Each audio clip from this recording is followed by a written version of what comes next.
Welcome to 5-Time Funky Facts on a Friday about things you didn't know about Pacific Rim Uprising. Now you might be wondering, because usually I'll have the DVD or the Blu-ray or whatever of the film that I'm talking about, and you'll have noticed on Tuesday and today that I don't have Pacific Rim Uprising right here. And you might be thinking, well, he probably didn't watch the film and he probably just pirated it or something. Don't be silly, no, my copy of Pacific Rim Uprising is actually so special and sacred, I have to keep it in a glass display case, and I've kept it downstairs. It's got its own room, no one can go in apart from me, just to watch Pacific Rim Uprising.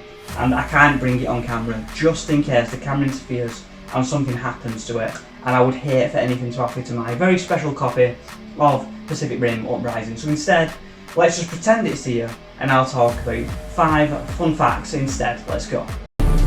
Anything with more than 2 legs killed on sight.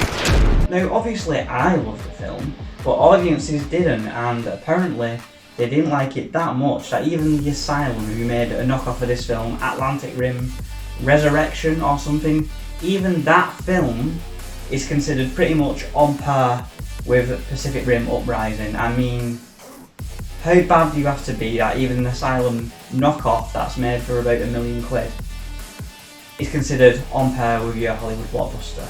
I mean, says it all, doesn't it? It really says it all. I made a deal with them to allow me to go to the bathroom because I was so afraid that I ended up peeing my crib.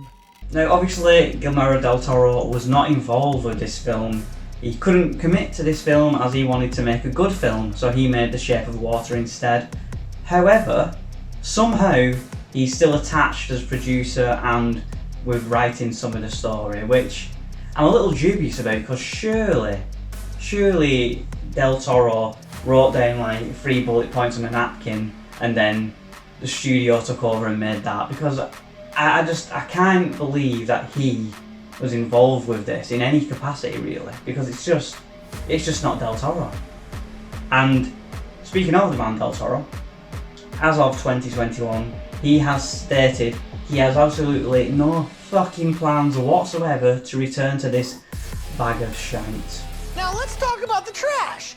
What do I do with the trash? How do I dispose of the trash? I don't know. Charlie Day, the poor bastard who was dragged into this film, said he really didn't want to be the villain in this film. He had no real interest at all in it. However, he did it on the off chance that Del Toro returned and made a 3rd film so he could work with Del Toro again, which it's really, you know, it's really positive thinking and optimism at its highest. But my God, it's just, I'm sorry, Charlie, you didn't deserve this. You don't deserve.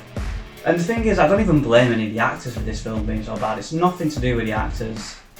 And I'm just sorry. I'm sorry for all involved. I would love to see Jaegers and Kaiju and Godzilla and Kong and King Ghidorah and all of that all in one movie. However, one person I don't particularly feel that sorry for is Stephen DeKnight. Now, he directed this film, and I'm not too sure if the studio bullied him in any way in the making of this film, or if it truly is his vision.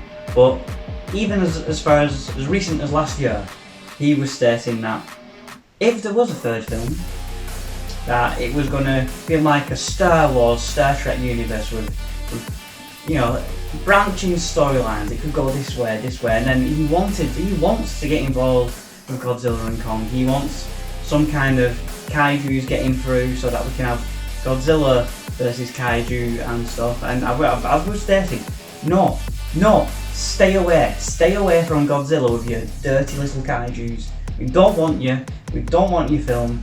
Get away. I don't care if Pacific Rim Black support. Apparently, it's really good and people like it. Don't care. Shoot.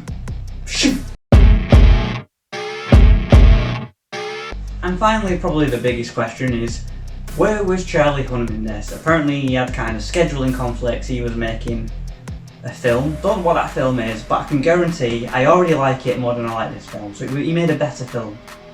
And in the novelisation of this, I mean, this really summed it up. In the novelisation, they just said that he died of cancer in between 1 and 2. And I think Charlie Hunnam must have had some kind of sneaky look at the film and was like, you know what, just kill me. I'd rather die of cancer than be in this film. That's how bad it is. That just really sums up. So no one really likes this film, not even the people involved. So it's a real shit way to kind of end this little Kaiju Mania run that we've been on. A real damp squid.